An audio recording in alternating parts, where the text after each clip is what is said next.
Assis à même le sol, le cahier sur leurs jambes, des téléphones portables en main, Olivia et Bamba, plongés dans le noir, tentent de retrouver les mots inscrits dans leur cahier de cours. On présente le tableau de signes. Olivia et Bamba sont respectivement en classe de seconde et de cinquième. Ils vivent ici, dans ce quartier d'Abobo avec leur grand-mère. En cas de coupure de courant comme ce soir, c'est à l'aide de la torche de leur téléphone portable qu'ils révisent. Une situation difficile pour ces élèves. Vraiment, c'est compliqué. C'est difficile, mais on n'y peut rien. Ces dernières semaines, des perturbations dans la fourniture de l'électricité sont observées à Abidjan et dans certaines localités de l'intérieur du pays. Des coupures que Dame Marie Solé, la grand-mère d'Olivier et de Bamba, n'oubliera pas de sitôt. J'ai mes 3 frigos avec lesquels je me débrouille, je livre la glace. Et par rapport aux coupures de courant, il y a les 2 là qui sont touchés. Et je ne peux plus rien faire avec les 2 autres là. À Bobo derrière Rail, Auguste Kwasi et son épouse Françoise sont à leur poste ce soir. Propriétaires de ce restaurant, ils ont eux aussi payé les frais de ces délestages. Habituellement, on arrivait à vendre 4 à 5 casiers par jour, mais depuis ce temps-là, que le courant nous fait ses tours, on n'arrive plus à honorer notre clientèle. Déficit de production, retard dans l'exécution ou perte de certaines commandes. Les coupures d'électricité constituent indéniablement un frein pour le bon fonctionnement des entreprises et commerces. Et comme Dame Marie Solé et Auguste Kwasi, ils sont nombreux, celles et ceux qui en ont payé un lot tribut. C'est le cas de Kwame, jeune propriétaire d'une ferme spécialisée dans l'élevage du poulet, située dans la commune de Bingerville. Ça a été très difficile pour moi. Les chats viennent les manger. Quand ils s'entassent aussi, il y a des morts. En tout cas, c'est très difficile.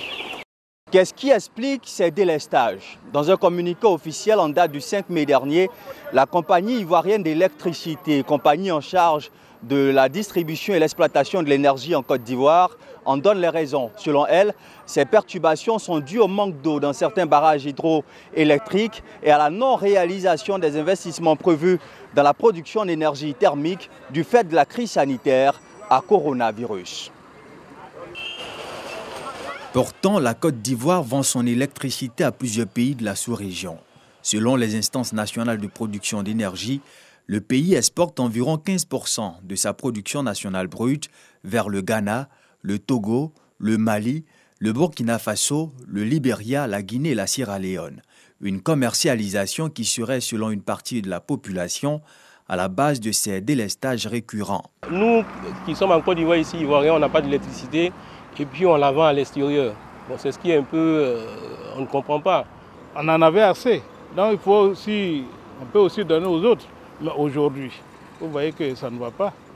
Les Ivoiriens devront vivre ces perturbations jusqu'à ce que les travaux urgents entamés pour renforcer les centrales et augmenter la production en gaz nécessaire au bon fonctionnement soient achevés. Les prévisions indiquent fin août prochain pour la fin au calvaire des populations. Mais en attendant, la compagnie présente ses excuses.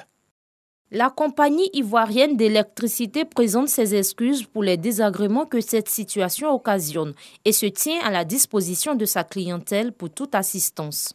Comment arriver à garantir une fourniture sans interruption en énergie? Pourquoi la Côte d'Ivoire n'exploite-t-elle pas son potentiel d'ensoleillement en implémentant l'énergie solaire?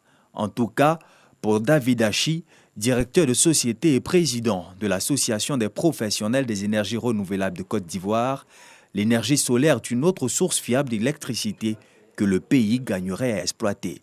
Le fait de voir qu'il y a une pénurie d'électricité parce qu'il ne pleut pas, c'est pour présager l'avenir. Le pétrole va finir. Le soleil, il y en a tous les jours. L'énergie solaire, Sourabia Taïrou y croit lui aussi. Technicien du domaine, il en a déjà installé dans plusieurs foyers. Nous le retrouvons ce matin à Anani, chez l'une de ses clientes, à quelques kilomètres de la ville balnéaire Grand Bassam.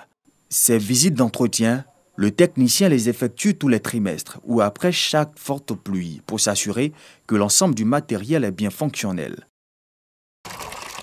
Forage, réfrigérateur, télévision, ventilateur. Ici, chez Mariam Sissé, tout fonctionne à l'énergie solaire. Je ne me plains pas en tout cas. Même Pendant que d'autres n'ont pas de courant, la dernière fois, mon frère m'a appelé. Il m'a dit que depuis 3 h du matin, le courant est coupé chez moi. Il dit, moi, je n'ai pas ce problème-là, moi, je n'ai pas ce souci. Moi, je suis là, tranquille, j'ai mon courant. Si tu veux, tu viens ou bien tu installes ton énergie et puis voilà. 4 kW par jour, c'est la consommation en énergie de Mariam. Pour y arriver, Tahirou a dû installer 4 batteries de 170 ampères chacune alimentées par 4 panneaux solaires installés sur le toit de la maison. Mais l'énergie solaire, comment ça marche?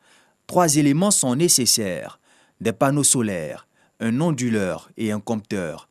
Ces 3 éléments permettent de récupérer l'énergie transmise par le soleil, de la transformer en électricité, puis de la distribuer à l'ensemble des clients connectés au réseau. Les panneaux solaires convertissent directement la lumière en courant électrique continu. L'onduleur permet ensuite de transformer l'électricité obtenue en courant alternatif compatible avec le réseau. Le compteur mesure la quantité du courant injecté dans le réseau. Pour David Hachi, l'énergie solaire est l'énergie de demain, l'énergie du futur. Le développement du potentiel solaire photovoltaïque du pays, avec une moyenne annuelle d'ensoleillement sur un plan horizontal, présentant un potentiel de 5,25 kWh par jour, est finalement une nécessité. La transition énergétique va se faire. Il n'y aura plus de pétrole un jour ou l'autre. Donc il faut commencer dès à présent à aller dans cette technologie-là. Tous les pays de la planète se lancent dans cette course-là. Il faut que la Côte d'Ivoire continue et accélère même ce mouvement. En octobre 2012 et en juillet 2013, les États membres de la CEDEAO, dont la Côte d'Ivoire, ont adopté la politique des énergies renouvelables de la CEDEAO et la politique en matière d'efficacité énergétique de la CEDEAO.